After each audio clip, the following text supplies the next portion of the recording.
আসসালামু আলাইকুম। গণভবন নিয়ে কিন্তু আমাদের একটা ভুল ধারণা তৈরি হয়ে গেছে। আমরা কিন্তু ভুল ম্যাপ জানি। গণভবন যেটা অরিজিনালি গণভবন সেটা কিন্তু কোনো ম্যাপে নেই। আমরা কিন্তু সবাই যে গণভবন অনেকে খানকি মাগির বাড়ি লিখে রাখছেন ওটা কিন্তু সম্পূর্ণ ভুল ম্যাপ। আপনারা ওখানে গণভবন ভেবে থাকলে ওটাকে সেটা সম্পূর্ণ ভুল করবেন। গণভবন যেটা সেটা হচ্ছে যে প্রাইম মিনিস্টার রেসিডেন্ট, এটাই হচ্ছে গণভবন।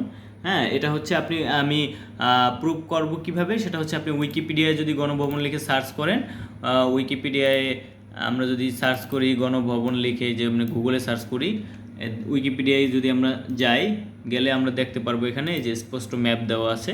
এই ম্যাপে কিন্তু একদম এই দেখেন, এই যে চন্দ্রিমার পাশেই হচ্ছে এই যে এটা গণভবন। এবং এটা কিন্তু আমরা যদি গুগলে দেখি, গুগলে এটা প্রাইম মিনিস্টার রেসিডেন্ট নামে রয়েছে। হ্যাঁ, আপনি গণভবন লিখে সার্চ করলে আপনি এই জায়গাটা আপনি এই যে দেখতে পাবেন প্রাইম মিনিস্টার রেসিডেন্ট, এইটাই কিন্তু গণভবন, এই যে নিচে ব্র্যাকেটে গণভবন লেখা আছে। তো আমরা নর্মালি গণভবন লেখলে আমাদের একটা ভুল ম্যাপ দেখায়, এটা কারা করছে জানি না, বাট অ্যাকচুয়ালি গণভবন হচ্ছে এটা। তো সকালে আমাদের এই ভিডিওটা থেকে জানতে পারলেন, উপকৃত হলেন যে গণভবন আসলে কোনটা। সকলকে ধন্যবাদ।